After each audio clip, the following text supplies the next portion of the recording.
0888-635-893 or follow Apostle Abraham Lamte on all social media platforms.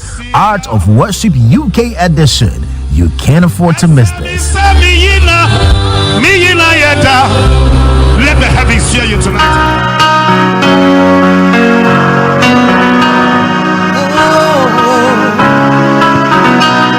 Well, there is a tune coming your way from Minister Elo Mesiama this morning. He says, what? Yeah. Amazing God, amazing God, you do mind-blowing things. Amazing God, you do mind-blowing things. Amazing God. This is Starr Radio UK. Are you ready to turn it up? This is Starr Radio UK. You are listening to Starr Radio Morning Show. Amazing God. Starr Radio. Radio for the people, by the people. Mind-blowing things. Amazing God. You do. Enlighten your day with Starr Radio. Amazing God. You do mind-blowing things. Amazing God. Amazing God.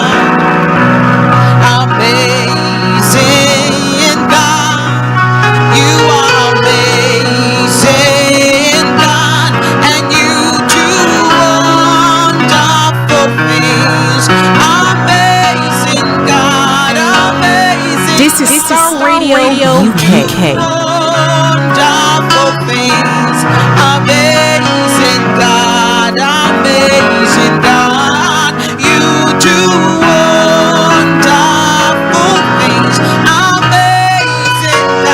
Amazing God, you do wonderful things.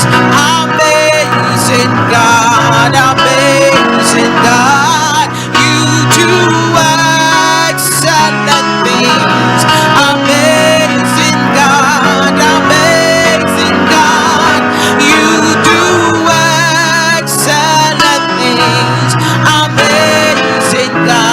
Amazing God, you do glorious things. Amazing God, you do glorious things. Amazing God. This is Starr Radio UK. Amazing God. Okay, so the piece from Minister Elo Mesiama this morning. Amazing God, you do marvelous things. Amazing God. All right then. So now let's just move on to the details of the stories that we brought your way this morning, whatever it is and wherever you are. Once again, welcome to the program. Share the broadcast with your friends and loved ones and invite them to like our pages. As I did say earlier on, if you're fortunate to have the money man, Mr. Dan Tabiri, if he's not caught up, he's quite a busy man, not caught up in any meeting that will bring him live to you from 12:30. But if it happens that he is caught up in some of his meetings, then what is going to happen is that we are going to be bringing you another, my goodness, I think the YouTube is gone again, or restarted again. Just bear with us. At times we have that fluctuation, all this technical stuff. Okay, so just bear with us while the technical team continues to check it out.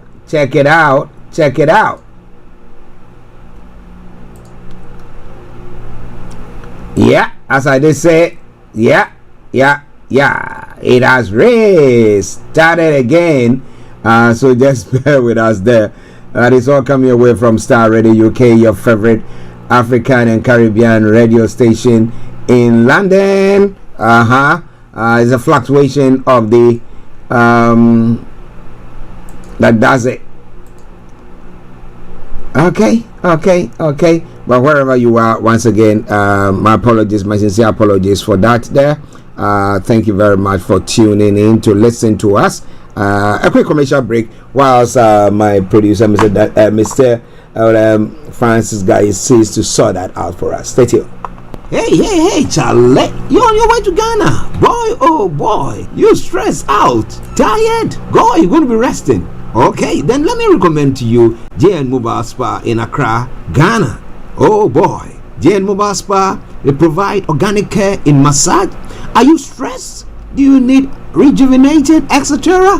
For your facials, maybe exfoliating, firming, and lifting? Then contact JN Spa on 00233 244 941 002 or 00233 2006 06386, and they will be right there on time. JN Mobile Spa, your health and beauty needs at your doorstep. Everywhere you go, Afrobeat reggae dancer taking over.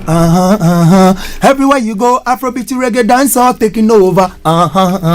Yo, what's up, people? This is a boy Raskin Bobo One. Tune in every day, every night at the Starr Radio UK with the big man them Archie. When I say Orta, you say fire. Welcome back to the program Starr Radio UK. My sincere apologies there for the fluctuation and the broadcast when it comes to the YouTube channel. But those of you on the Facebook, I know that you are all getting signal the way it's supposed to be. So my sincere apologies for that as well. But it's all coming your way from Starr Radio UK. It is your favorite African and Caribbean radio station in London. Bringing the time now to almost 11:30, and let's move on. Okay, so kicking from home here in the UK, the sentencing hearing has begun for Marcus Monzo, who was found guilty of murdering schoolboy Daniel Anjorin with a samurai sword in Hainault last year. The 37-year-old of Santanita Close, Canning Town, was also found guilty of 3 counts of attempted murder, wounding with intent, and possession of an offensive weapon. A judge has already said he will face a life term. On the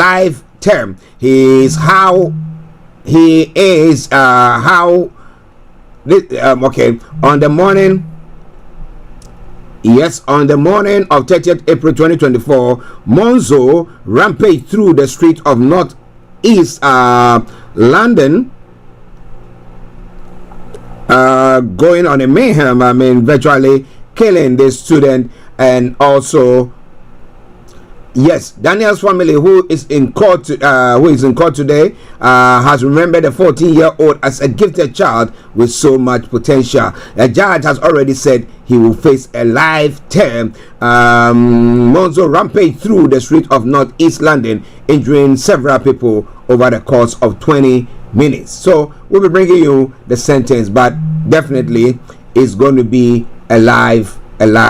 All right then, let's move on. Starr Radio UK, your favorite African and Caribbean radio station in London. Now, the government has confirmed the U-turn on its cuts of disability benefits in a bid to avert rebellion by more than 120 Labour backbenchers. Now, people who currently receive personal independent pay or the health elements of universal credit will continue to do so. Instead, planned cuts will only hit future claimants, and Starmer has endured of his bumpiest days yet in Downing Street after making a third U-turn in a month, says Chris Mason. Now, number 10 spokesperson says it has listened to MPs who support the principle of reform but are worried about the pace of change. Dame Meg Hillier, who had led the effort to block changes to disability benefits, said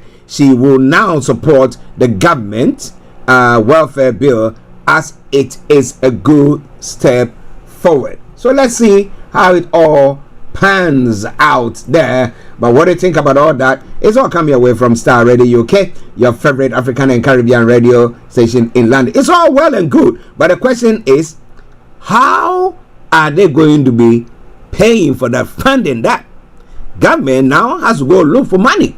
And if they are not going to be taking those monies there or cutting those who don't actually need them, I'm not saying everybody. No, there are people who need them, but there are others who are just sitting back and their lifetime they've not worked, they've not done any donkey work. Even, let me put it this way, volunteering. No, they've not done. They just wake up in the morning, and generation they are living there, and they are being catered for by the taxpayers. But the question once again is, how long? And are you prepared to say, well, government says, well, we cannot do anything without clamping down or cutting on those things, and therefore we have to increase your taxes so that we can use that to pay for the billions that we have to pay for some of these ones who can come to work or do some work. So what do you think about all that? Well, it's all coming away from Starr Radio, okay? It is your favorite African and Caribbean radio station in London.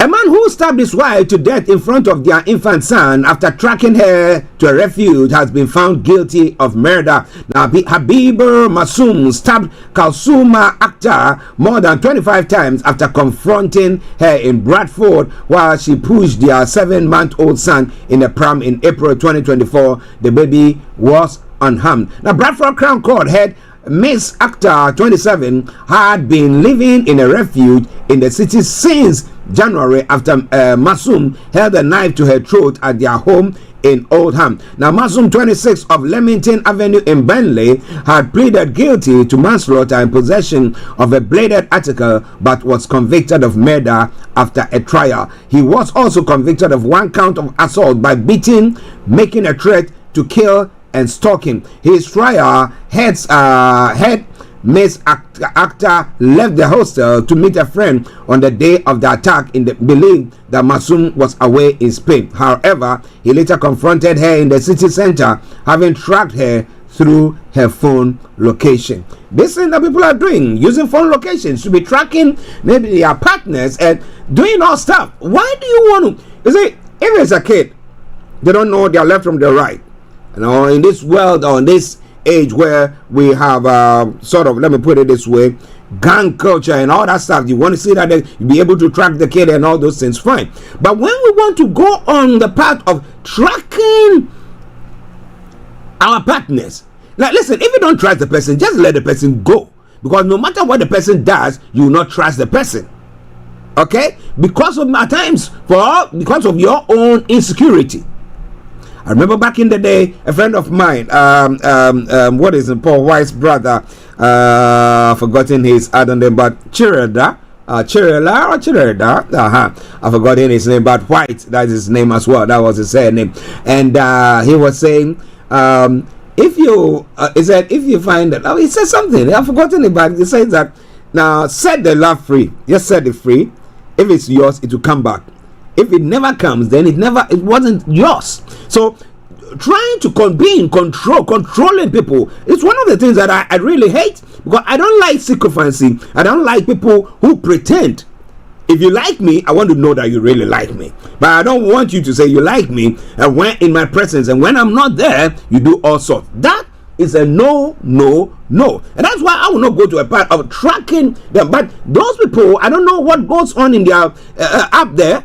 So whether they've lost some few screws, tracking the person, I mean, they will track your mobile and they will be following you. So if you are a person who is not digitally swift up there, your tracker is on your phone, you don't know, and you are going and they are tracking you, and they come and then boom, they do all sorts to you. And that is exactly that has happened there. But well, it's a very sad stuff. Masum was seen on CCTV attempting to take control of the pram and steer Miss Akhtar away with him. He pulled a knife from his jacket and repeatedly stabbed her after she refused to go with him. Is that your property?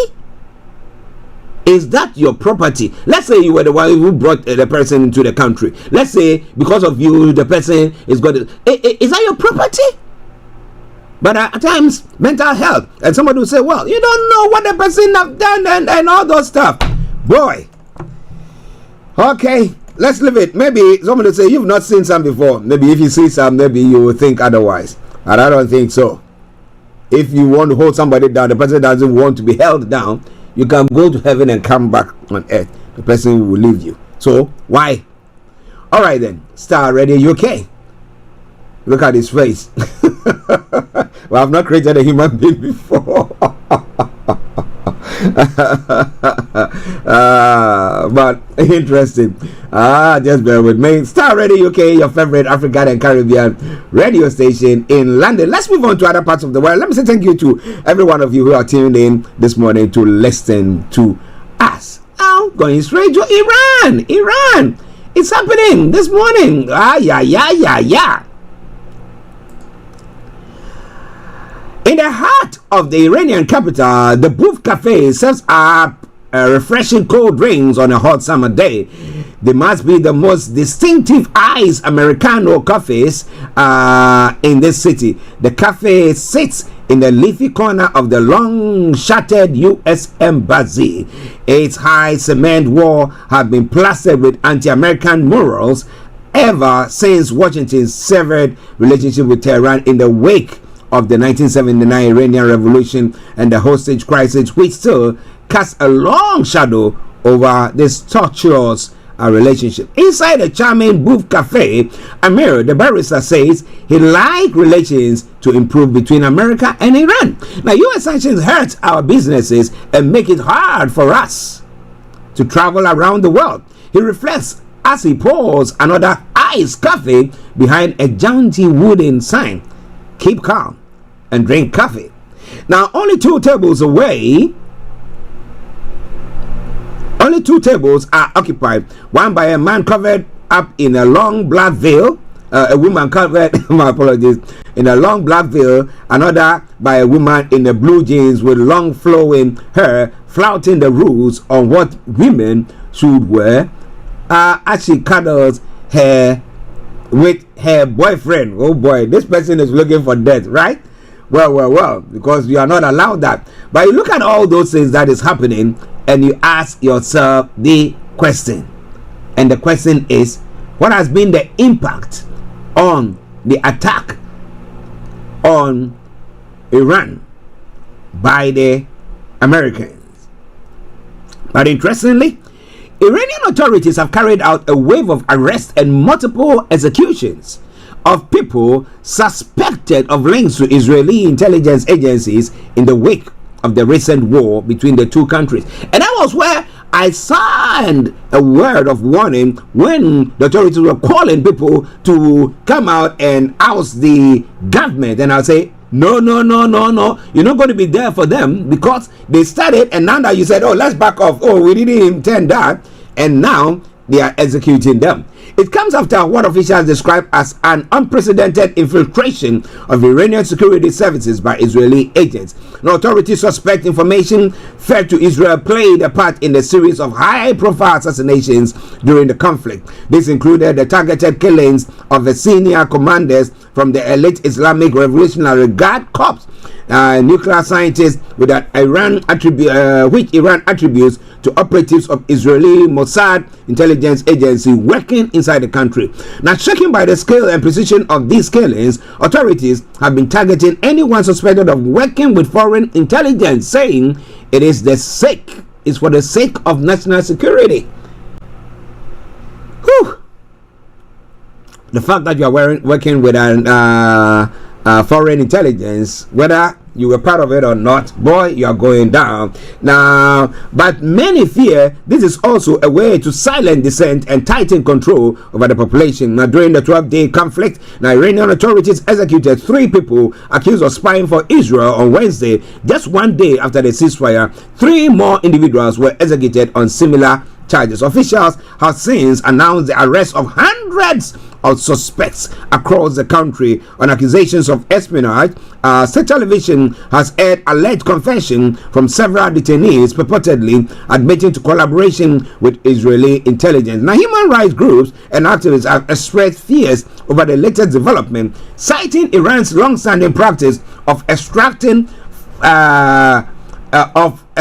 forced confession and conducting unfair trials. There are concerns that more executions may follow. Iran's Ministry of Intelligence claims it is engaged in a relentless battle against what it calls Western and Israeli intelligence networks, including the CIA, Mossad, and MI6. Now, according to Fars News Agency, which is affiliated with the IRGC, since the beginning of the Israeli attacks on Iran on the 13th of June, the Israeli spy network has become highly active inside the country. Now, Fars reported that over the course of 12 days, Iranian intelligence and security forces arrested more than 700 individuals linked to the network. Now, Iranians said to the BBC Persian that they received warning text messages from Iran's intelligence ministry informing them their phone numbers had appeared on social media pages related to Israel. They were instructed to leave these pages or face prosecution. The Iranian government has also stepped up pressure on journalists working for Persian language media outlets abroad, including the BBC Persian and the London-based Iran International and Monoto TV. Now, according to Iran International, the IRGC detained the mother, father, and brother of one of its TV presenters in Tehran to pressure her into resigning over the channel's coverage of the Iran-Israeli conflict. The presenter received a phone call from her father, prompted by security agents urging her to quit and warning of further consequences. So the question is, what exactly is taking place there? Now that they were calling for their for them to afford them or done anything, just bear with me. Let's take a quick break and I'll be with you.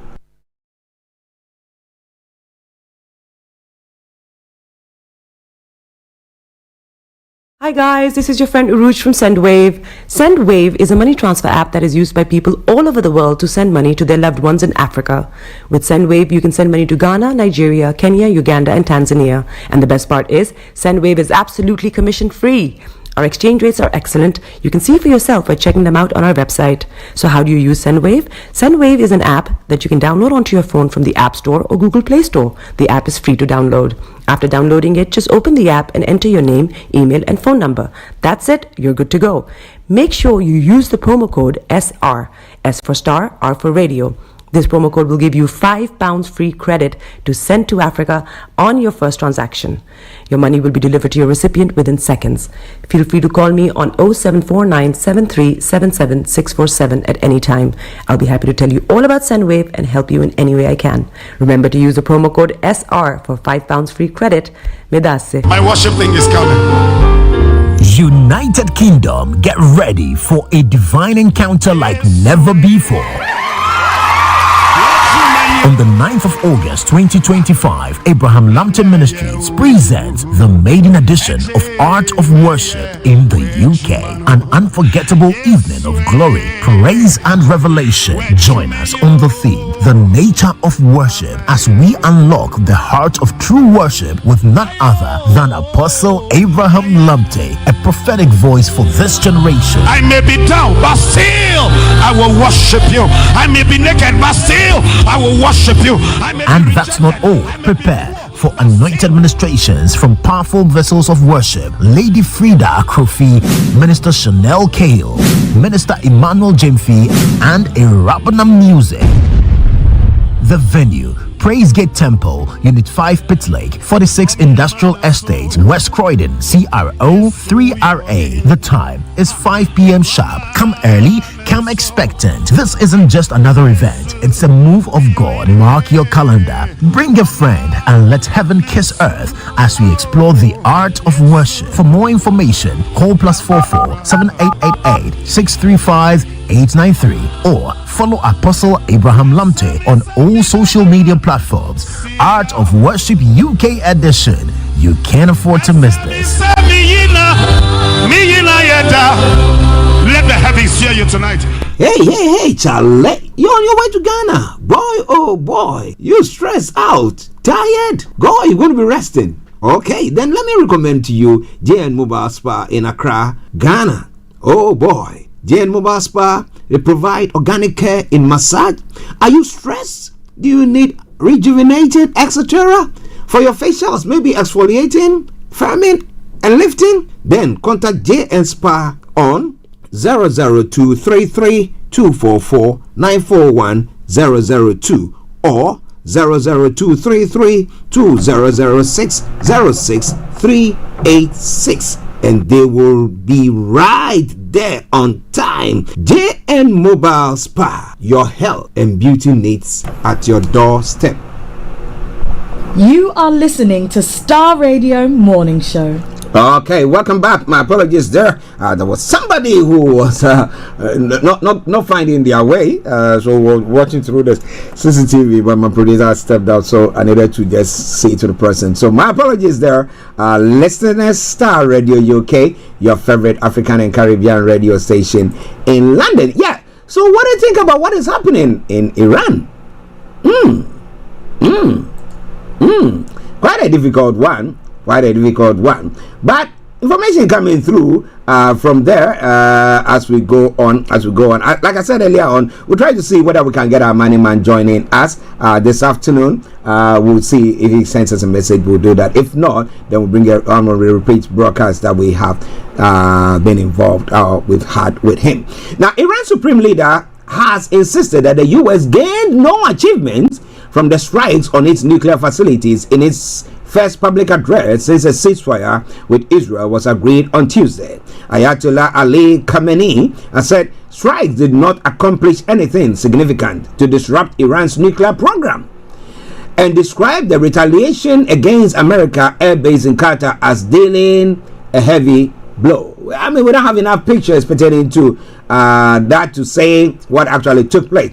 Now, it came as Washington doubled down on its assessment that the strikes had severely undermined Iran's nuclear ambition. Now, U.S. Defense Secretary Pete Hegseth said intelligence gathered by the U.S. and Israeli indicated the operation significantly damaged the nuclear program, setting it back by years. Now, previously, U.S. President Donald Trump said the strikes against three key nuclear sites inside Iran totally obliterated them, and has responded furiously to reports citing unnamed American officials suggesting the damage may have been less extensive than anticipated. And as I was saying yesterday, you have to massage his ego. Now, speakers alongside Senior General Dan Kane at the Pentagon press conference on Thursday morning, Hegseth said the mission was a historic success that has rendered Iran's enrichment facility inoperable. Now,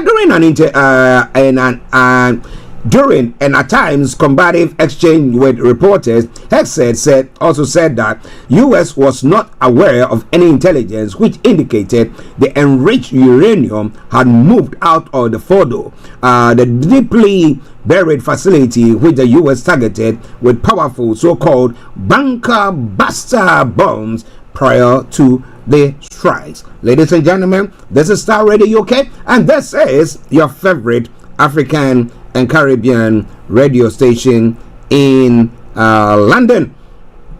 Bringing the time now to 9 minutes to the top of the hour, and it is the Friday edition of the morning show. I remain yours sincerely, the one and only Archie. Now, moving on. Yes, okay. In other part of the world, pertaining to Trump's rhetorics, the Japanese are outraged. Japan has condemned U.S. President Donald Trump for comparing recent U.S. strikes on Iran to the bombing of Hiroshima and Nagasaki that ended the Second World War. That hit ended the war. Trump said to reporters on Wednesday, I don't want to use an example of Hiroshima, I don't want to use an example of Nagasaki, but that was essentially the same thing. About 140,000 people died when the US dropped atomic bomb on the two southern Japanese cities in August 1945. Survivors live with psychological trauma and heightened cancer risks to this day. If Trump's comment justifies the dropping of the atomic bomb, it is extremely regrettable for us as a city that was bombed, said Nagasaki Mayor Shiro Suzuki. Now, so it's something that did happen in the past. Okay, now he's saying that the fact that the US went to drop this dumbbuster bombs was the thing that brought Iran to its knees and then decided to bring the war. And then he said you have to have a truce, and lo and behold, they said they are having a truce. So whether true or false, that is the issue. But this is a situation where should he have referred to that? And I know for sure they would have had pain with what happened in the past. But however, let me say, let's talk about, let me cite an example.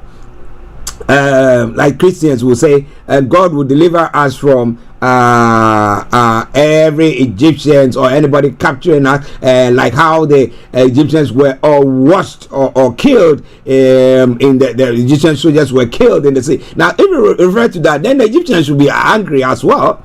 But we do that.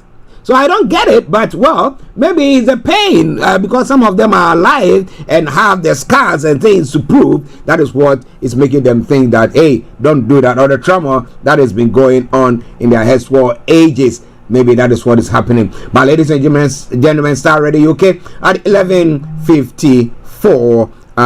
It is your favorite African and Caribbean radio station. Okay.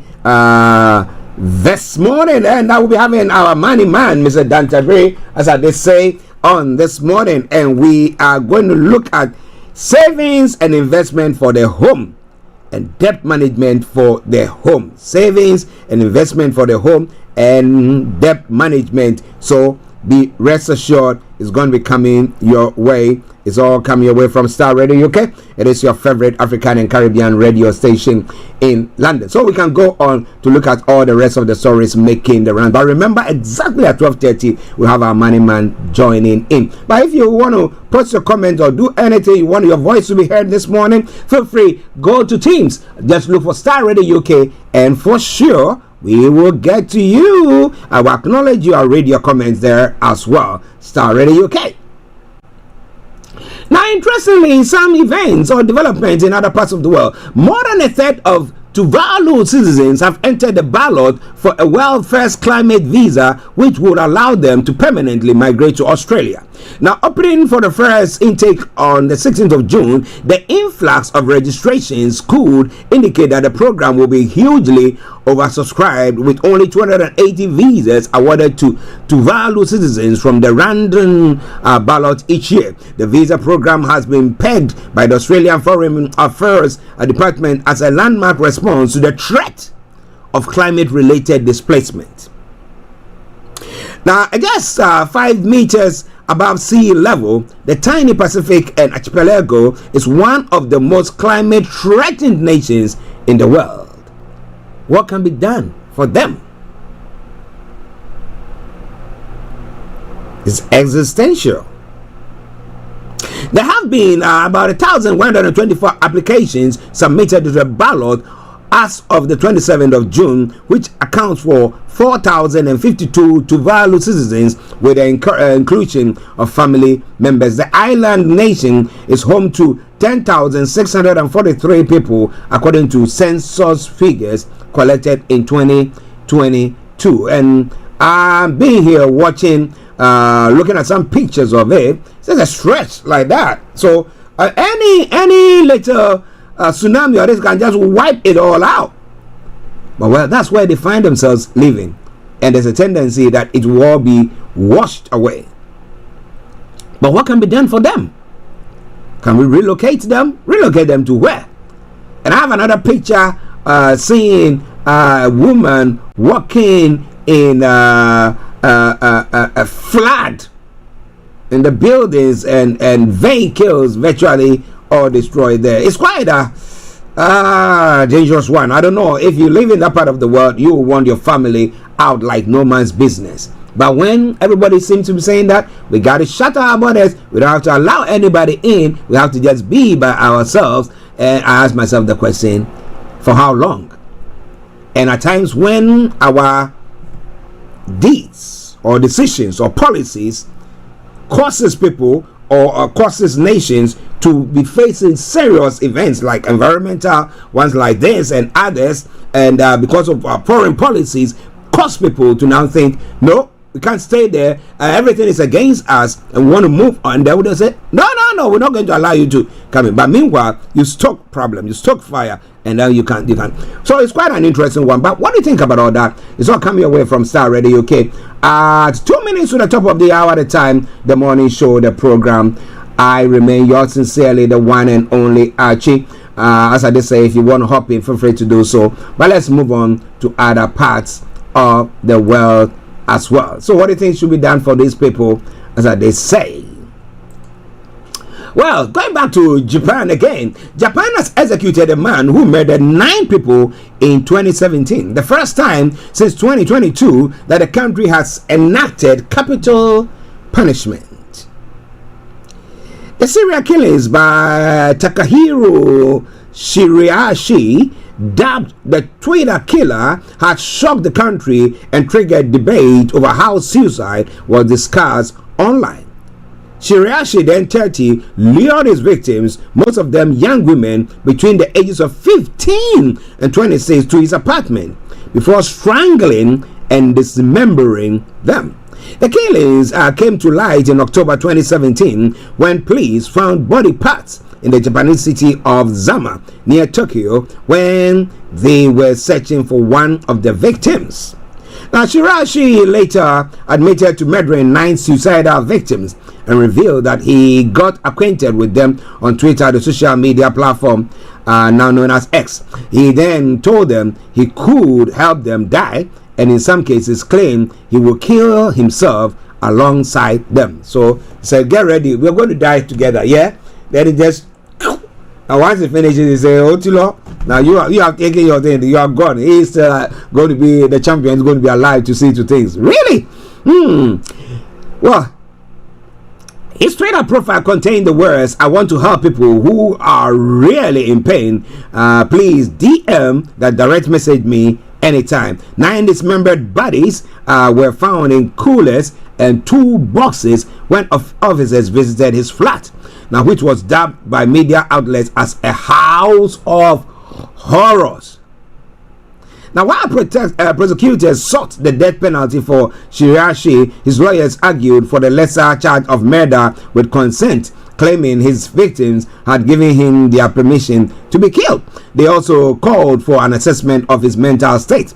Now, Shirashi later disputed his own defense team's version of events and said he killed without the victim's consent. Well, if he has said it, then well, we got to do it for him. Now, hundreds of people showed up at his verdict hearing in December 2020 when he was sentenced to death. The murders also prompted a change by X, which amended its rules to state users should not promote or encourage suicide or self-harm. You know, interestingly, when we come on these platforms where we are, all the social media platforms where we broadcast on and stuff like that, you put messages there, you say things, you play something, then boom, they just take it out, they tell you, block you cannot say this here. But when it comes to things like that, they can leave it. It is there for ages. 9 people have lost their lives before we coming out, and but for this court case, nothing would have been done about it. But at least they've done something about it. What do you think? Now, Japan's Justice Minister Kisuke Suzuki, who said he ordered Shirashi's execution, said the killer acted for the genuinely selfish reason of satisfying his own sexual and financial desires, according to an AFP report. The case caused great shock and anxiety to society, Suzuki said. But he's lost his life. He's been executed. And to those who lost their life through that, I would say, may their souls rest in perfect peace. But again, when people are suffering from mental health, what do we do to help curtail or battle that? Well, it's all coming your way from Starr Radio UK. And before we come to Africa, now Canada's Parliament has passed a landmark bill giving Prime Minister Mark Carney's government new powers to fast-track major national projects. The One Canadian Economy Act was passed by the Senate on Thursday and allows the cabinet to streamline approvals processes and bypass certain provisions of federal laws for projects that could boost the economy. So if that is going to boost the economy, all those bottlenecks and those hurdles that fast track it, and then we're just moving on. But there's something that they said, the One Canadian Economy Act, and that is something that I want to find out if African countries can take that, so that when party A is in power or government A is in power, and they say, okay, we're signing this project, and they go on, let's say, let's build like it was done in Ghana. Yes. Is it they build lots of that building, where is it? Where it was a residential building that the NDC put up, and then later on the NPP came, they said, no, we're not touching it at all, and they let the building to sit for more than almost, let me call it, is it 7 years, 8 years before they come to say, well, when it comes to what term did they use? Drainage system, yes, drainage system and stuff like that. It's not been planned well, so and then they had to abandon it. But then I asked the question: now, if it's your father's money, or if it's your own money, would you see it and let it go to waste like that? But because you see politicians, they come in and it is not theirs, they decide, well, this one started that, it started making this water. Yeah, we're not going to be making this is half water. We're not going to. So we are going to start another project. We're going to make our water full water. And then we leave that. We've abandoned this. And what is happening is that there is our money going down the drain. That is a problem.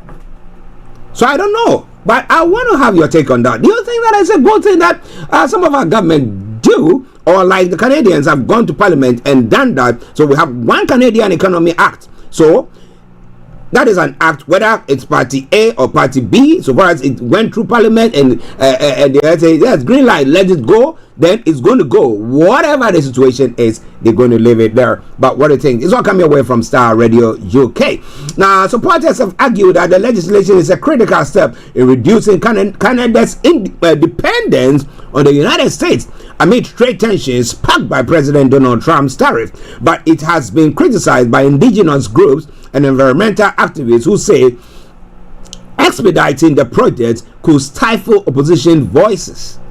Now, at times, there are some projects that is going to be like the Green Belt issue here in the UK, and you get a situation where they said they want to build, we know, with a number of people, what we call it, population rise and stuff like that, we still need to build more. And people will say, yeah, we have to build more. We need, you have people complaining about their building. They say, oh, they are mold and and we don't need that. And then the next moment, government thinks, okay, let's build more houses. So some of the green belts have to be taken. Oh, no, you have to leave the green belt. So where do you want the government to undertake all those projects?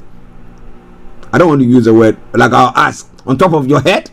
But well, it's quite an interesting one. But I'm not saying that this we should stifle this end. No. We need to listen. But there are some things that you know that is the only way that we can survive or get things done. Yet we say we want to cut our nose to spite our faces. And that is one bit where I don't agree with. But well, they say they don't want to do anything. They don't want to be dependent on the US. They want to be able to stand on their own 2 feet and therefore decide, look, if this is going to be good for our economy, good for the nation, why not? Drive it on. And they will go on. But they think, oh, well, they sent. Not 6 minutes past the top of the hour. This is Starr Radio UK. It is your favorite African and Caribbean radio station in London. Let's go to Africa. I'll bring you one story and then we take a break and we come back. Now, silence in dissent, as I did say earlier on. Now, Kenya has been hit by a recent wave of repression, tarnishing its reputation as a beacon of democracy in East Africa. Now, critics fear that it is sliding down the path of her neighbors, Uganda and Tanzania, Museveni and Samia. Now, both of which are notorious for cracking down on dissent. Now, Kenya Kenya's laws are widely regarded as being more progressive, particularly in protecting fundamental freedoms like the right to protest. But Kenya has witnessed an increasing crackdown on protests. The latest example being the killing of at least 10 people in a nationwide demonstration against President William Ruto's government while it attempted to ban live TV and radio coverage of the protest. Now, Rogue Regime declared the headline of Kenya's respected Standard newspaper as it pointed out that young people had flooded the street in defiance and remembrance of those gunned down a year ago in mass anti-tax demonstration. But instead of listening ear, they were met with razor wire, armored trucks, and the cold grip of repression. But as far as Interior Minister Kipchumba Murkomen is concerned, the police showed remarkable restraint as they foiled an attempted coup. We condemn the criminal anarchists who, in the name of peaceful demonstration, unleashed a wave of violence, looting, sexual assault, and destruction upon our people, he said, accusing the protesters of attacking police stations and injuring about 300 officers. However, the Law Society of Kenya condemned the police for their handling of the protest. The unnecessary aggression and brute force that culminated the senseless loss of life and senseless destruction of property have no place in a free democratic society, it said. So when you go demonstrating, what do you want happen? Do you want a truncheon? Do you want rubber bullets? Do you want a taser? Do you want, or we sit back and just say, go on, just demonstrate? Or are the police going to see to it that the route for the demonstration is to, and they adhere to it? Anybody who crosses that bit is then arrested. Is that something that we could do? So that people are allowed to air their grievance. They don't bottle it up and then go poof. Well, it's quite an interesting one, but it's all coming away from Starr Radio, okay? It is your favorite African and Caribbean radio station in London. So do you think that dissent is being stifled in the East African countries? Okay. Now, one final story before I take a break. Now, 29 children who were taking their school exams in the Central African Republic have been killed in a crash after a nearby explosion caused panic, a hospital director has said. The blast on the second day of the high school finals on Wednesday occurred at an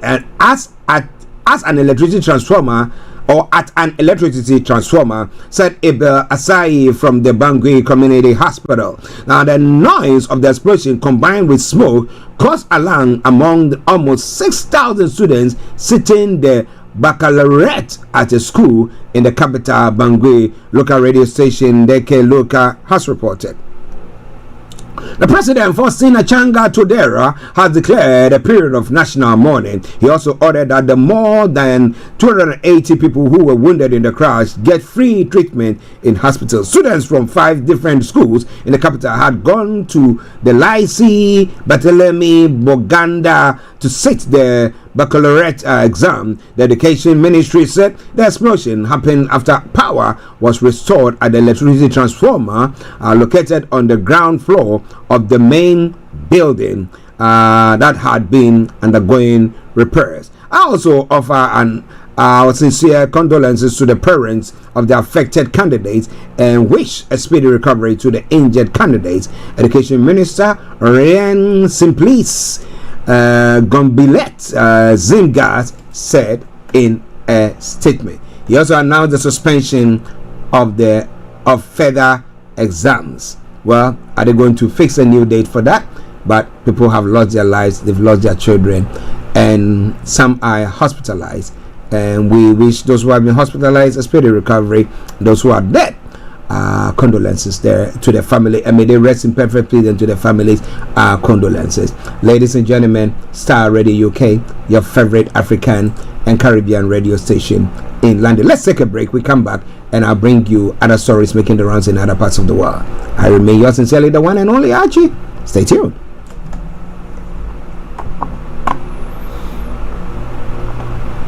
Hi guys, this is your friend Uruj from SendWave. SendWave is a money transfer app that is used by people all over the world to send money to their loved ones in Africa. With SendWave, you can send money to Ghana, Nigeria, Kenya, Uganda, and Tanzania. And the best part is, SendWave is absolutely commission free. Our exchange rates are excellent. You can see for yourself by checking them out on our website. So how do you use SendWave? SendWave is an app that you can download onto your phone from the App Store or Google Play Store. The app is free to download. After downloading it, just open the app and enter your name, email, and phone number. That's it. You're good to go. Make sure you use the promo code SR. S for Star, R for Radio. This promo code will give you £5 free credit to send to Africa on your first transaction. Your money will be delivered to your recipient within seconds. Feel free to call me on 0749 7377 647 at any time. I'll be happy to tell you all about SendWave and help you in any way I can. Remember to use the promo code SR for £5 free credit. Medasse. My worship thing is coming.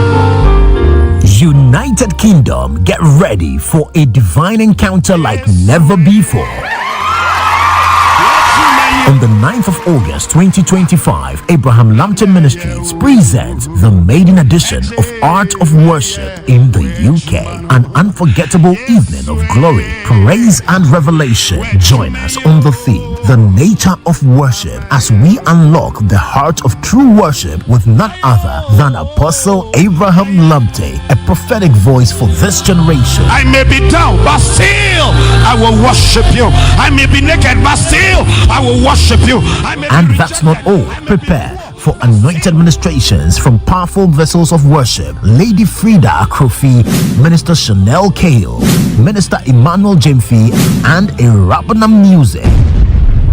The venue, Praise Gate Temple, Unit 5 Pit Lake, 46 Industrial Estate, West Croydon, CRO 3RA. The time is 5 p.m. sharp. Come early, come expectant. This isn't just another event, it's a move of God. Mark your calendar, bring a friend, and let heaven kiss earth as we explore the art of worship. For more information, call +44 7888 635 893 or follow Apostle Abraham Lambton on all social media platforms. Art of Worship UK edition. You can't afford to miss this. Let the heavens hear you tonight. Hi there. Are you dreaming of owning your own house in Ghana? Then you will need a well-documented piece of land that is free from troubles. I highly recommend My Africa Property for any size of land that you will need. With My Africa Property, lands are available in Prampram, Sopoli, Tohenia, Ogome, Dodova, Winneba, and many other locations at affordable prices. These locations are about an hour away from the airport, only 35 minutes from the motorway, 10 minutes drive from Central University College, 10 minutes drive to the beach, and close to Prampram Senior High School and Ghana Men's Soccer Center of Excellence. For more details, visit our website www.myafricaproperty.com or call our UK office on 0208 123 2523. For our US and Canada offices, call us on +1 585 184 994145. You can also email us at ghana@myafricaproperty.com. Getting onto the property ladder has never been easy until now. Join us this and every Thursday from 7 p.m. to 8:30 p.m. live on the Property Hour Show on Starr Radio UK, where we talk to mortgage brokers, property developers, estate agent, landlord, tenant, property consultants on how to invest or get into the property business and make money. You can't afford to miss this. The Property Hour Show is your best source into the property industry. Everywhere you go, Afrobeat reggae dance all taking over. Everywhere you go, Afrobeat reggae dance all taking over. Yo, what's up, people? This is a boy Raskin Bobo One.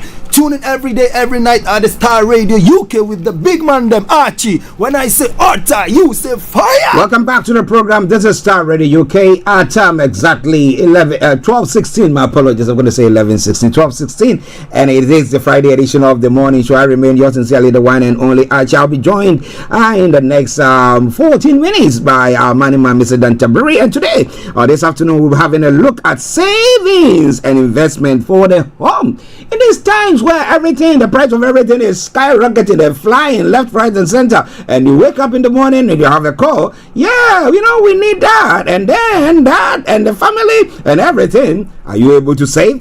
And are you able to invest? We'll be telling you more about that. And also debt management for the home. At times you find yourself in the doldrums where you cannot do anything about it. You are indebted. And what do you do? But well, Mr. Tabiri is going to be telling you more about all that in a moment. So wherever you are, just stay tuned. Don't touch the dial. He's going to advise you on that front. Well, Starr Radio. Okay, now let's move on to other parts of Africa, as said. And as many of you who are tuned in still listening to us, I salute each and every one of you. And once again, I say thank you very much. Thank you very much. Bologun Shegun Olumide, good morning. Good afternoon to you, Bologun. I hope you are doing, Bologun. Yes, you are doing very, very well. Thank you very much for joining in as well. And those of you on the various platforms as well, I salute each and every one of you. All right then. So, coming to Nigeria. Well, yesterday I did touch on some of the witness statement that came from the prosecution of Nnamdi Kanu in Nigeria. The federal prosecutors there. Interesting. But the federal government on Thursday closed its case against the leader of the indigenous people of Biafra, Nnamdi Kanu, in the ongoing terrorism and treason trial. Now, Justice James Omoto Show of the Federal High Court in Abuja fixed July 16 for Kanu to open his defense after the government concluded its case by calling 5 witnesses and who testified to establish the charges brought against him. However, there are strong indications that the IPOB leader may file a no-case submission on the ground that he was not properly linked with the alleged charges leveled against him by the federal court government. Now, Chief Adeboyega Awomolo, who led the prosecution team of federal government, announced the closure of the case after the 5th prosecution witness, that's PW5, identified as EEE for security reasons, was discharged from the witness box following cross-examination by one of the Kanu's lawyers, Dr. Onyechi Ekpezu. According to Awomolo, the prosecution was satisfied that from the avalanche of evidence tendered, including the broadcast of activities of the IPOB leader, the federal government has sufficiently satisfied the need to close its case. I therefore close the case, he said. In response to the lead defense counsel, Chief Kanu Agabi informed the court they will be opting for a no-case submission, which will be filed in due course. Earlier in his evidence in chief, the 5th witness, who is an officer of the DSS at the headquarters in Abuja, said he was directed to lead a team of security officers to the southern region of the country to obtain records of activities occurred between 2020 and 2021 relating to the NSAS protests. Well, so what do you think? Do you see him as guilty or innocent until proven guilty? That's one of the stories making the rounds in Nigeria. Now, one of the places in Nigeria where everybody will want some peace to prevail so that we can see development, things going on, people can go about their duties in peace, is the southeast, especially the Delta, the River State. My apologies. Well, so we have Wike, we have Fubaro, we have all those now. But Minister of the Federal Capital Territory, Nyesom Wike, and the suspended governor of River State, Siminalayi Fubara, have confirmed that the rift between them had been resolved following a fresh truce brokered by President Bola Tinubu. Mr. Tinubu on Thursday night held another reconciliation meeting between Messrs. Wike and Fubara in Abuja. The Speaker of the suspended River House Assembly, Martin Amawule, and other Assembly members attended a closed-door meeting to end the protracted political crisis in the oil-rich state.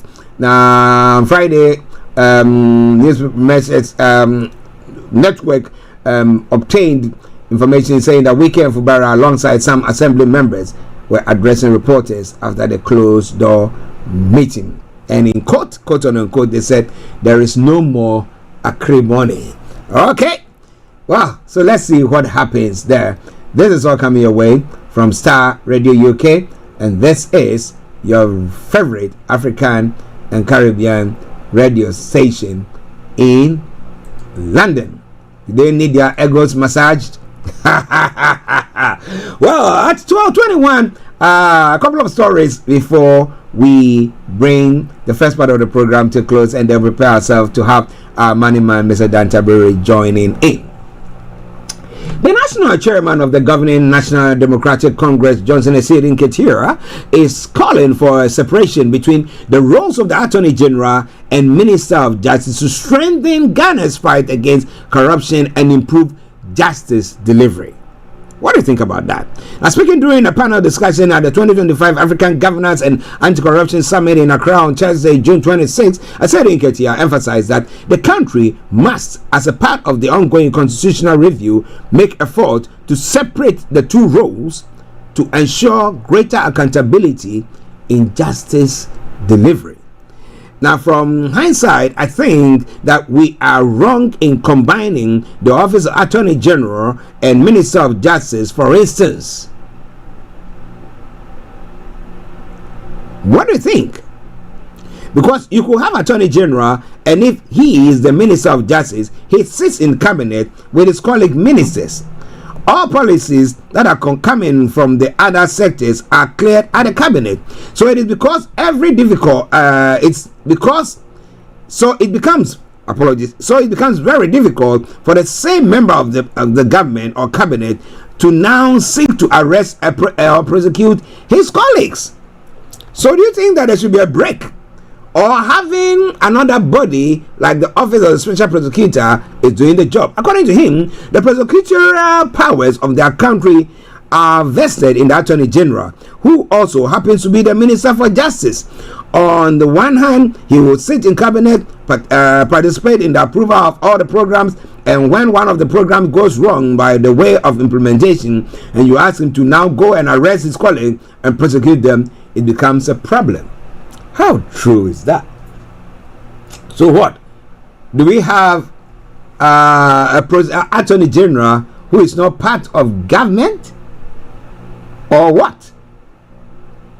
Wow. He further said that, so you believe they should be separated? Yes, I think that we should have separate Attorney General who, in my view, ought not to be a politician. So haven't we got that with the OSP? Haven't we got that with the OSP? That's a question. But well, it might be a career Attorney General who will not rely on any political party to put him there. I mean, voting and all that. But it's going to be quite interesting, because watching that very closely, ask yourself the question, how can that be? We have the selection of the appointment of somebody to be the office for the Office of the Special Prosecutor. Then we have another one who is going to be prepared to be who is also selected. It's also appointed by the government, right? But they said that it's not affiliated with government. The Electoral Commission, the police, the IGP. So there are a lot of things that goes on there. But what do you think? Starr Radio UK. It is your favorite African and Caribbean radio station in London. Let's take a quick break, and I'll be with you as the president announced that the 4th of July is going to be a bank holiday, a public holiday. Here we call it bank holiday for Ghanaians instead of the 1st of July, so that you have a longer weekend. Every holiday, a longer weekend. So either on Friday or on a Monday. Here we do it on the Mondays. But let's see. Stay tuned. Don't turn that apart from Christmas, right? Stay tuned.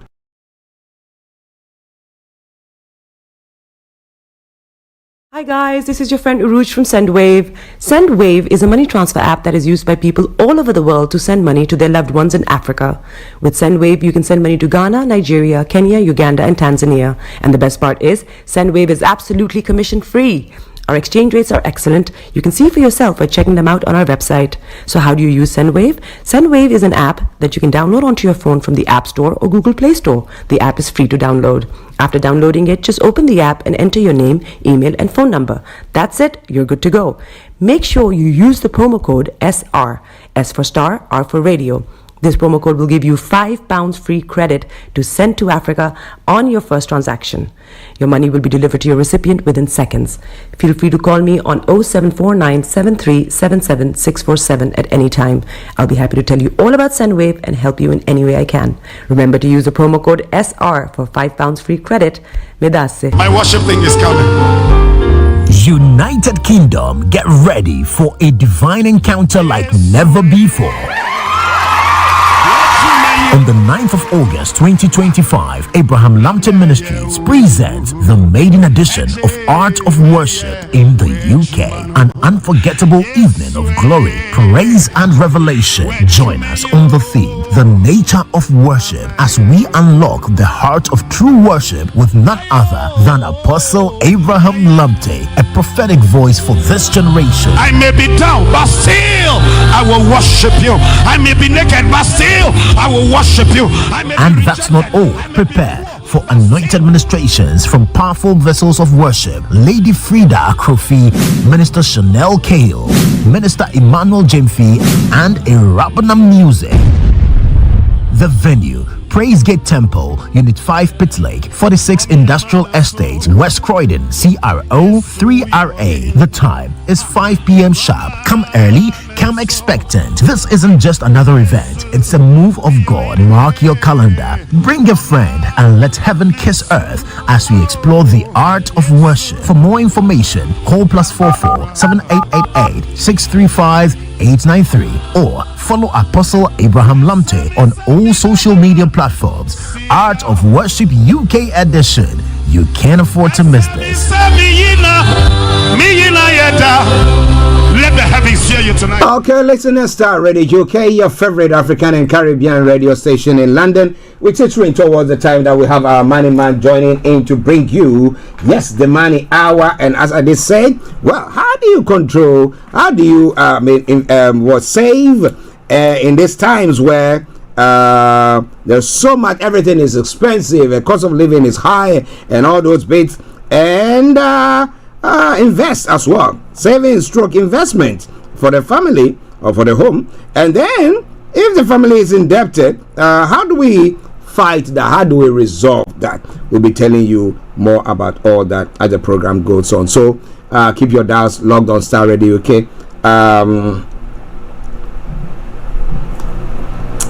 We will be bringing the money man your way in a moment. But now let's move on straight to the final segment of the program for this morning. So come your way from Ghana. Let me see whether I can push 2 stories in. But let me say good afternoon to Mr. Joseph Atta, aka PK. Yeah, he's in the house. He was the one that I had to snip out to talk to. The Ministry of the Interior has announced that although Tuesday, July the 1st, 2025 marks the Republic Day, the official public holiday will be observed on Friday, July the 4th. So how do you see that? A statement issued on Thursday stated that the declaration was made by President John Dramani Mahama through an executive instrument in accordance with Section 2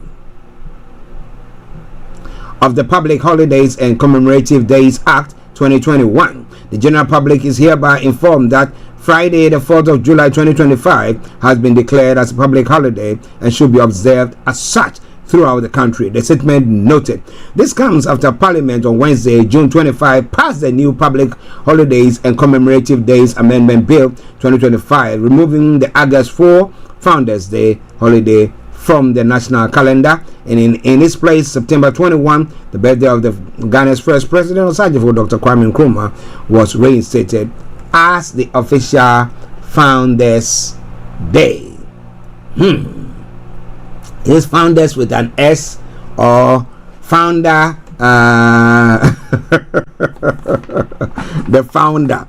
Is it Founders with an S where plural or Founder as a singular one? Well, it's all coming away from Starr Radio UK. But let me bring you one final story. Is COVID still on the rise, especially in other parts of the world? Well, it looks like so. A student of the University of Ghana has cast doubt on the reasons management has given for the cancellation of all social gatherings on campus.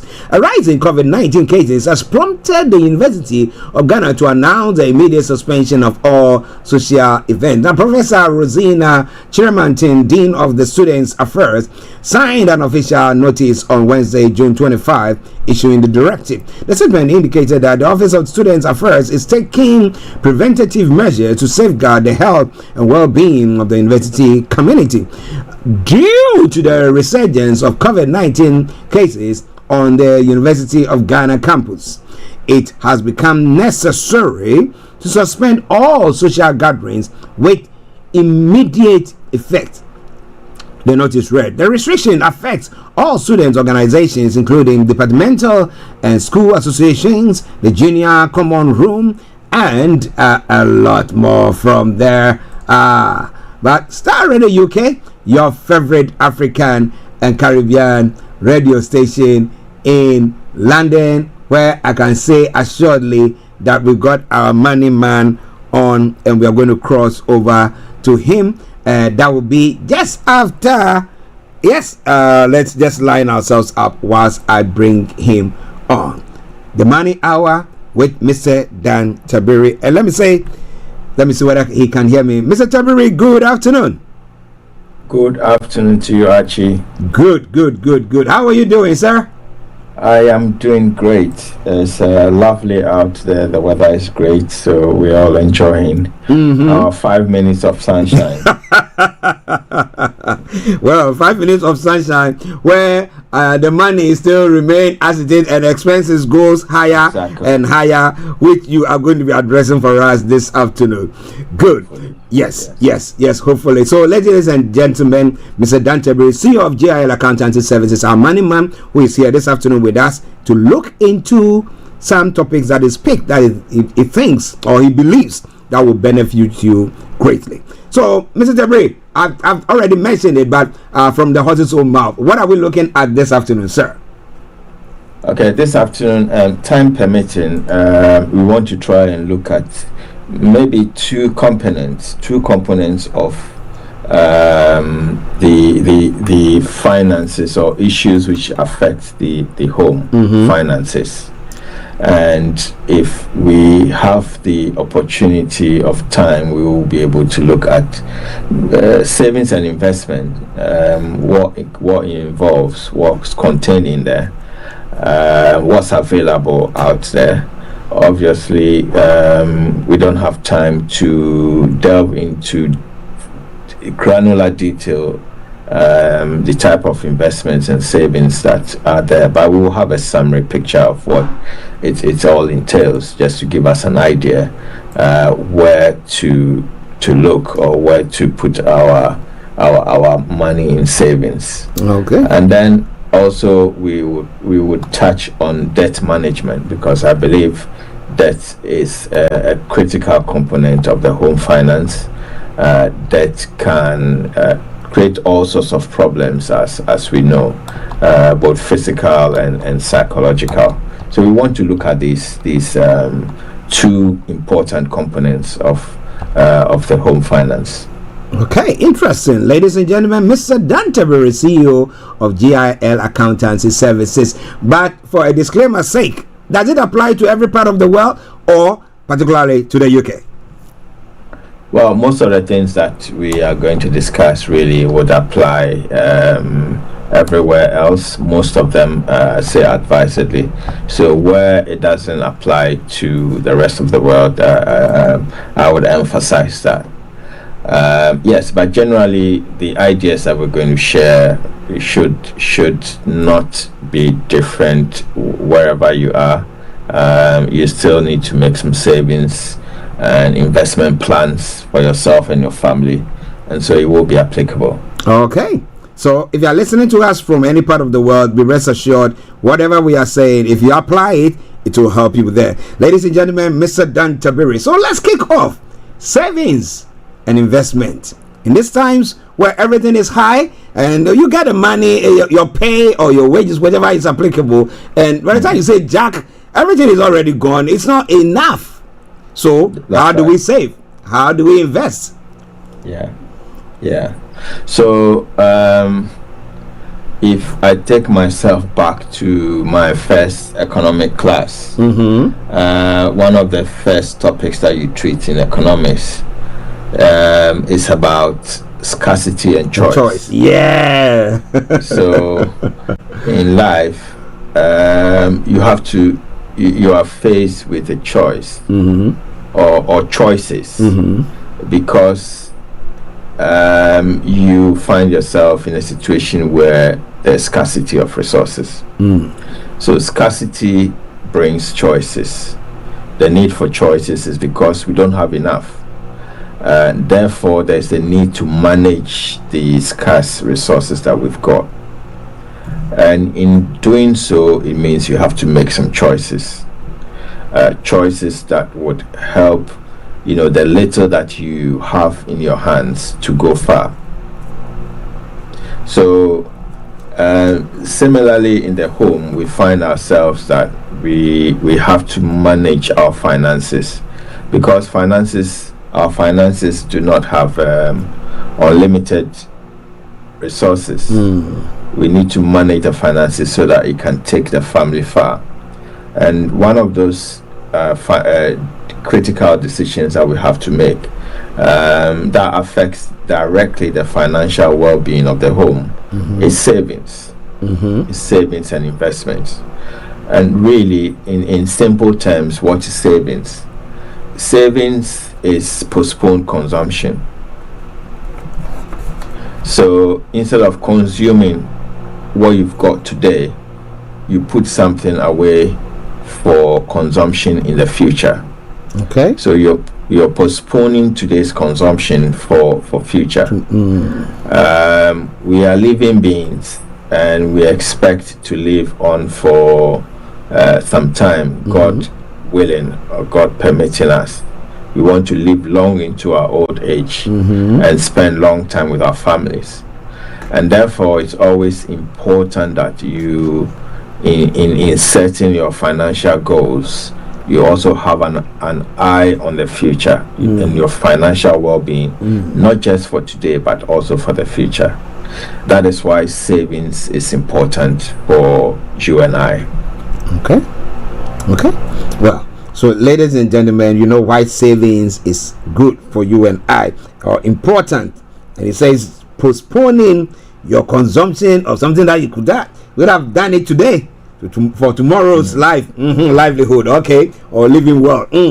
Okay, let's go. So let's go on now. So you look at the scarce resources, as you just say our incomes are quite scarce. We talk about millionaires or the very rich who they got about 6 or 7 or at times 10 sources of income. So virtually they still have, yet they are able to put stuff around, and then they're still able to invest. But when you are not like that, how do you go by it? So let's say you have to buy fuel in your car, you have to buy clothing for the children. How do you save from there?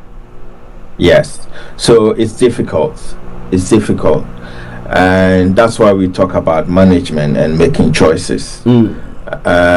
Yes, what comes in may not be enough because your bills are high, or your cost of living is high, and therefore what comes in, there's perhaps nothing left after you've paid all your bills. Which raises the need for budgeting in the home. Budgeting really means that looking at your costs, your finances, especially, and seeing where perhaps you could reduce some of the costs and free up some of your resources that you could apply perhaps into some savings or some investments.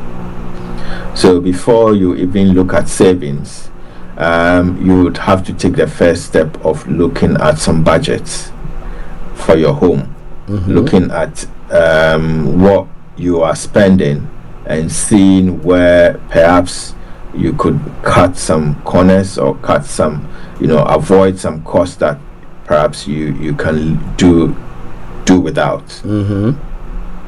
So maybe in another session we can focus on budgeting specifically. That is where savings we free up resources for savings. Yeah.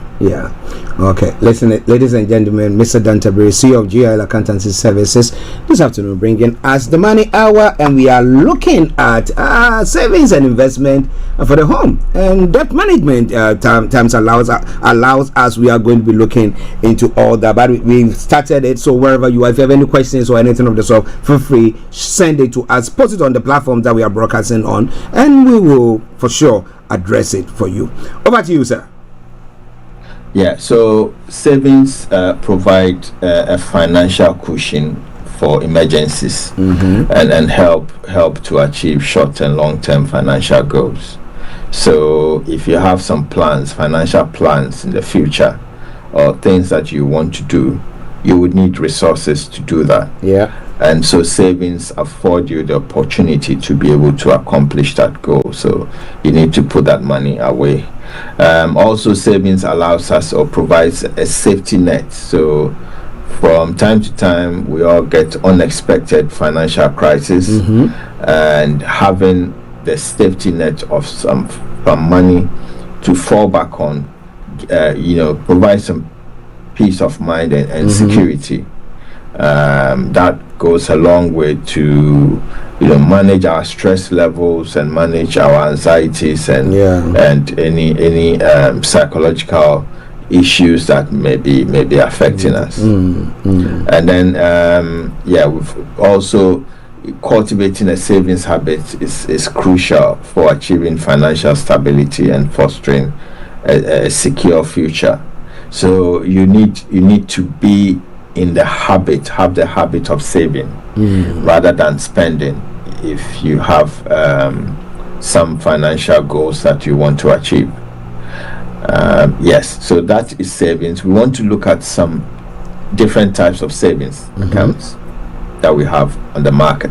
Okay. So one, we have what would normally call a regular savings account. Yeah.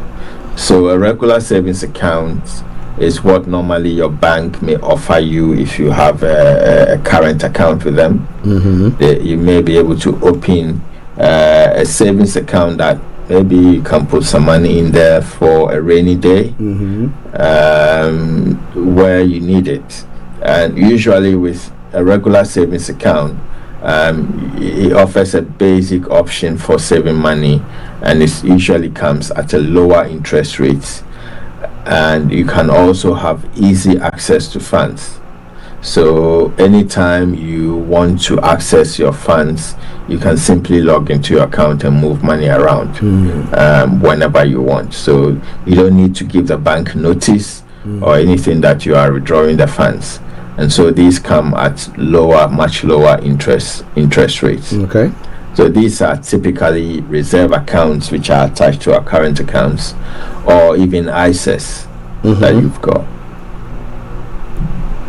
Now, the second type of savings accounts is what we will call a high yield savings account. Yeah. So high yield savings accounts provide higher interest rates than regular accounts, and this helps to maximize your savings potential over time because of the higher interest rates.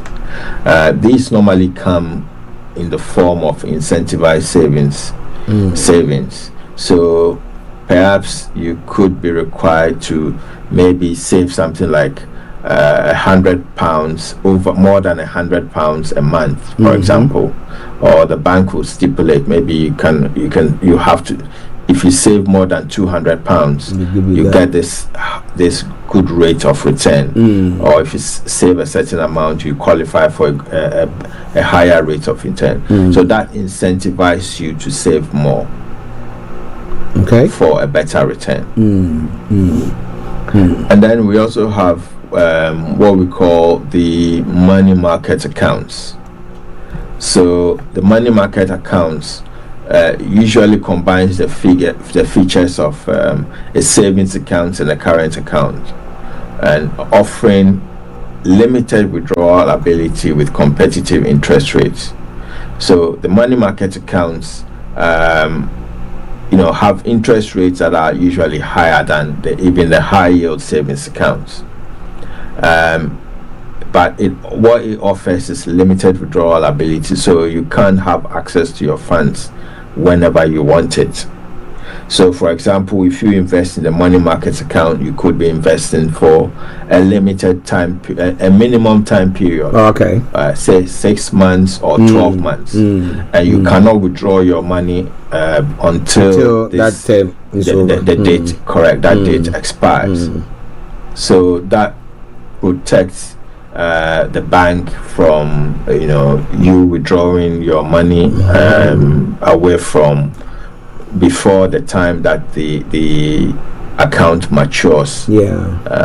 So this also offers it's good for people who have long-term planning in view, and therefore they don't need them to use the money anytime soon. And so they can deposit it for a longer period. Maybe they need it in a year or 2 years for some purpose. And so if you lock it in, you get a higher interest rate.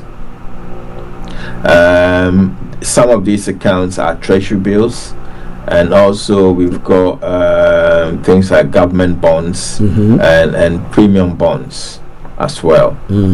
These all come under the money market accounts. Okay. But again, that's not to interrupt. But when it comes to treasury bills, government bonds, and premium bonds, for those that we are for our listeners who have not got a clue how to assess that, is the bank going to be telling them, or do they have to go on the net to go and be looking for that? Can you give them a bit of insight to that, please? How they can get that information? Treasury bills and government bonds, you can access them through your bank. These days, with all of us doing banking on our apps, even through the banking app, you can invest in a money market account. Or if you are not tech savvy, or you want someone to hold your hand and advise you which of the products that you want to invest in, the most important thing is to speak to, if you're not sure or understand the issues that you're dealing with, then you need to speak to a financial advisor who will be able to help and guide you. Otherwise, if you you are tech savvy and you can do it yourself, it's a self-intuitive app system that the banks have got, and if you log into it, you'll be able to invest wherever you are. It should be really simple, but as always, my preferred advice is, if you're not sure, you have to speak to a financial advisor. Okay, thank you, sir. Go on, sir. Yes. And then also there's premium bonds. Premium bonds are special type of government bonds, which allows you to invest your money in. You put your money in, and each time that you put your money in, or whilst your money is within that account, you also qualify for a monthly draw, which could earn you £1 million prize if you win. There are also small prizes along the way, so it doesn't have to, even if you don't win the ultimate prize of £1 million. There are also small prizes that you can win. So once you have your money in the account, then you would be qualifying for the draw, for the monthly draw. So it's another way to also see your money grow. And then we also have what we call the lifetime ISA. So the lifetime ISA, or what we call LISA, replaces what we used to have called the Help to Buy ISA. So this is like a savings account to help people who may be looking to buy their first home, and also or those who may be looking to save for the future, i.e. like a pension pot or a pension savings, some money that will be available for them when they eventually retire. So this is the lifetime ISA, and this lifetime ISA is only available to people within the age bracket of 18 to 40 years. Okay. So if you are in this age bracket, so this is targeted at people who perhaps have come out of school and are looking to get onto the property ladder. Okay. This is a very good investment or savings to put your money in, because whatever you are able to save, the government is able to contribute up to 25%, give you a bonus of 25% of what you have saved every year, up to a maximum of £1,000. Oh wow! So which means that if you are able to save £4,000, the government will add £1,000 to it. Good money to make it to give your savings a value of £5,000. Yeah. That £5,000, so that's for 1 year. That's the maximum that you can save to get the £1,000. Okay. So you can imagine if you continue to save for say 4 or 5 years. For 5 years, for example, if you manage to save in the LISA consistently, 4,000. Which means at the end of 5 years you would have saved £20,000. Yeah. The government would have added £5,000 on top. So you would have about £25,000, which you can use towards a deposit for your first property. And yeah, so like I said before, you can't pay in after 50 years, so you can join the scheme before you are 40, but once you hit 40, you can continue to put into the account, deposit into the account, until you have reached the age of 50 years. After 50 years, you would not be able to invest in the account anymore. Oh, okay. So those are the restrictions with the account. Yeah, so if to qualify, you have to be within the ages of 18 to 40. And then once you have the account, you won't be able to put money into the account after 50 years. Or if you put any money into the accounts after 50 years, you do not qualify for the government bonus. Oh, okay. Oh, so it should just be like just a saving, but not getting anything. So if you put 4,000, you have your 4,000, then you won't get any interest from government. Oh, you get interest. You get interest on the account, but not 25% from the government, as the government does.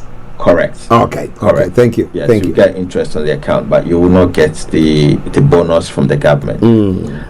So, like I said, this money can only be used for your first home, to buy your first home. So, if you already got a home, you cannot use this account to buy another home. Yeah. And then if you can only withdraw the money from your LISA, like I said, if you're buying your first home, or if you don't use it to buy your first home, then you can only withdraw the money after you've reached 60 or over. Okay. 60 years or over. And then also if at any point in time, if you happen to be terminally ill, and doctors have certified that you are terminally ill with less than 12 months to live, then you'll be able to withdraw these funds without any penalties. Okay. Yeah. So before either buying your first home or reaching the age 60, or if unfortunate happens and you are terminal, you are not, or let's say you want to withdraw your funds before all these checkpoints or check dates or milestones, then you would have to give back the penalties. Sorry, you have to give back the bonuses that the government has contributed to your pot. So if you breach the terms of the account, you cannot receive the top up or the bonus that is received from the government. Now that's very important, but let's look at something. So let's say the first 5 years, or let's say the first 10 years, I've been doing that, I've been paying, I've not withdrawn it. Now So the 11th year, I'm having an issue. I decided I want to withdraw the money. All the ones that the government has paid, are they going to take it from me? Correct. You'd have to pay it back. Yes. Oh boy. Yes. Yeah. So specifically because it's set up to help people to raise their deposit. Okay. To buy their first. Okay. Or as retirement funds. Okay. So if you decide to use it in any other way, then the government says, okay, you breached the terms of our account, and therefore you have to give the bonus back because you're not using it to buy your first home. Wow. Or as retirement funds. Okay. Good. Go on, sir. Go on. Yeah. So these are the various types of accounts that you can look into. It's also important to look at some investment strategies for the home. So as we've looked at some savings is all part of investment, but not every savings or not every account is useful for you.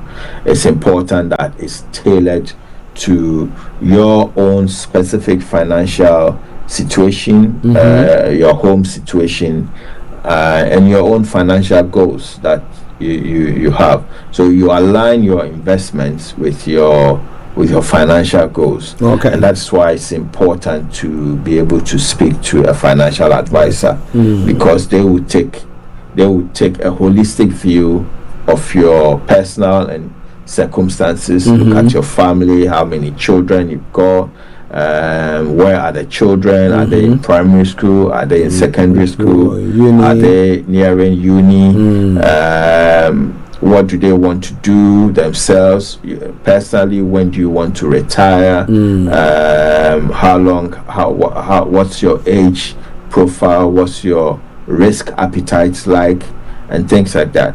So the financial advisor will get all this information in order to form a good picture of your finances and be able to advise you where to invest your funds. So it's always important to have a tailored investment advice, and the people to really do that for you is a financial advisor. And families should also consider various options. So there are various options on the market. There's stocks, there's bonds, there's mutual funds, retirement accounts, and so all of these are tools that are available that the financial advisor can advise you after going through your financial situation and finding out what would really work for you, and also help you to be able to mitigate risks by diversifying your portfolio across different baskets or different investment types, so that your risk is spread and you are not putting your eggs in one basket, you go push and then it's gone. One basket, exactly. Yes. The aim really would be to maximize your returns over time and not being reckless with your investment. So that is something that you'd have to pay particular attention to. And if you are not savvy in terms of the investment market and the products, then I would advise you to speak to a financial advisor. These days the banks offer free financial advice for you. If you walk into your bank and you ask them about these products or these things, you have some money that you want to invest, they would give you the advice that you need. I must say that the advice that you receive from the bank usually would be the products that the bank themselves can offer you. There are also independent financial advisors who will perhaps be able to look at the wider market and be able to give you the best deal on the market. So I thought we'll make our listeners aware of the savings and investment opportunities and what is out there to help them make the choices that they need to make.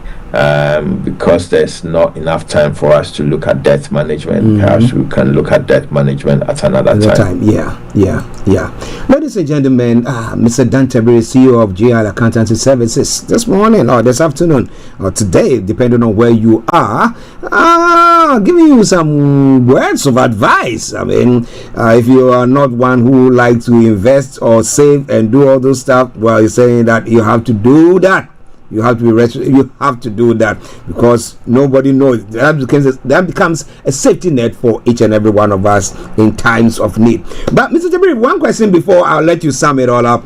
How do you see us and our children giving them the advice of how to actually learn to save? Because the thing is, if you were not brought up that way and you've grown up, and whatever you get, let me get some nice brand, this one is which brand, and then so we go on that path. So from our infancy, it's not instilled in us that we need to save.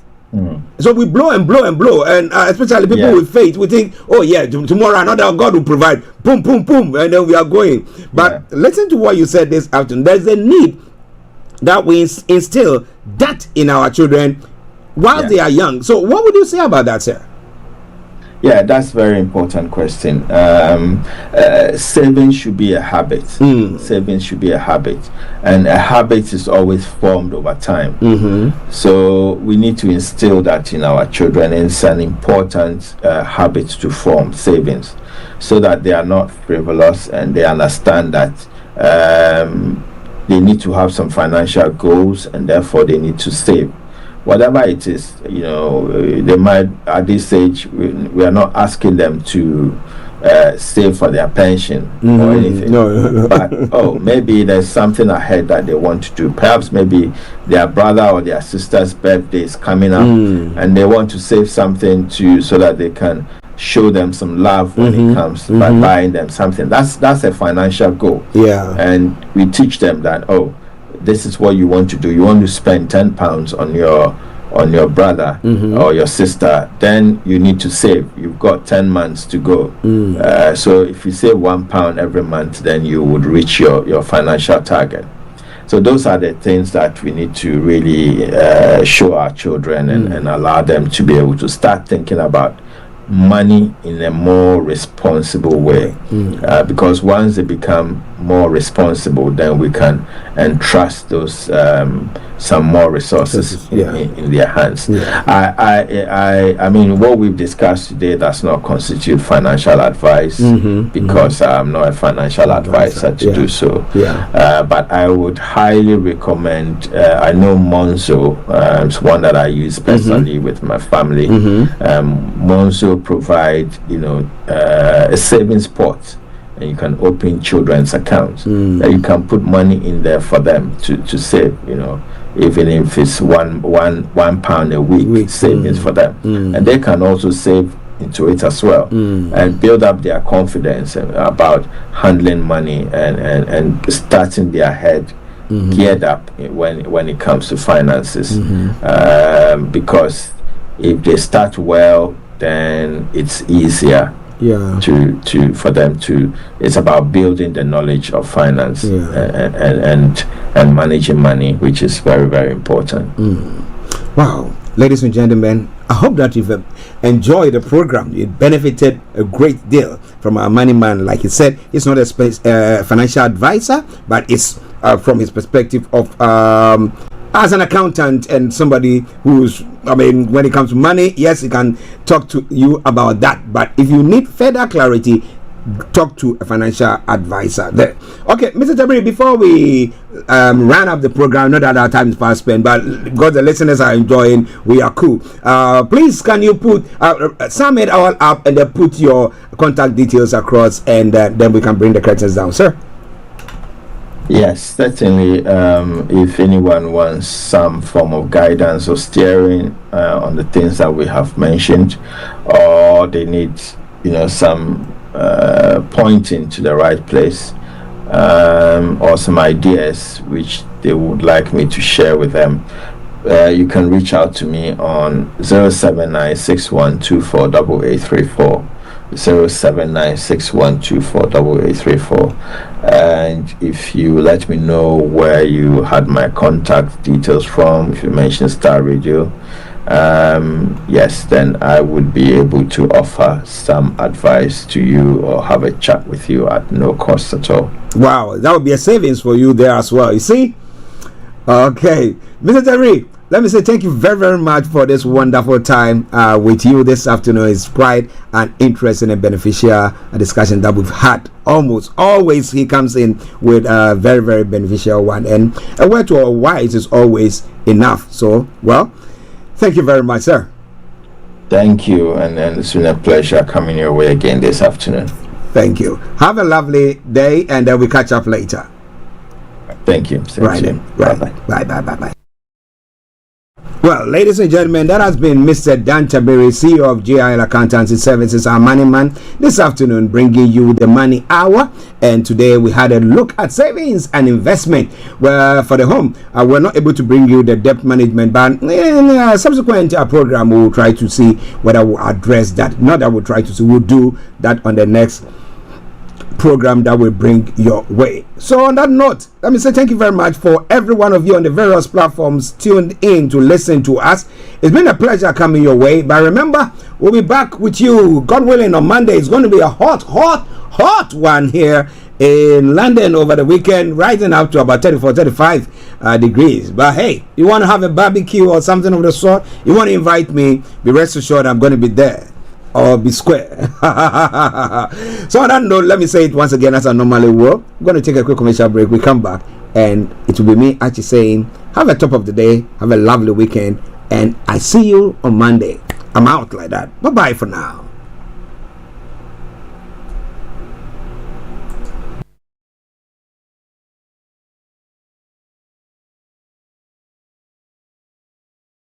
Hey, Charlie, you're on your way to Ghana. Boy, oh boy, you stressed out, tired? Go, you're going to be resting. Okay, then let me recommend to you JN Mobile Spa in Accra, Ghana. Oh boy, JN Mobile Spa, they provide organic care in massage. Are you stressed? Do you need rejuvenated, etc.?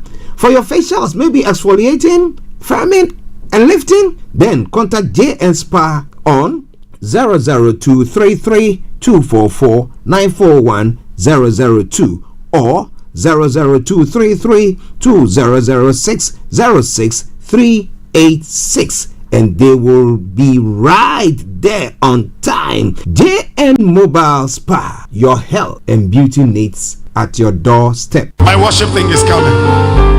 United Kingdom, get ready for a divine encounter like never before.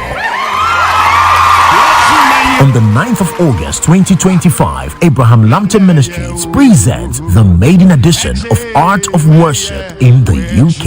An unforgettable evening of glory, praise and revelation. Join us on the theme, The Nature of Worship, as we unlock the heart of true worship with none other than Apostle Abraham Lampton, a prophetic voice for this generation. I may be down, but still I will worship you. I may be naked, but still I will worship you. And that's not all. Prepare for anointed ministrations from powerful vessels of worship, Lady Frida Crofi, Minister Chanel Kale, Minister Emmanuel Jemfi, and a Rabbanam music.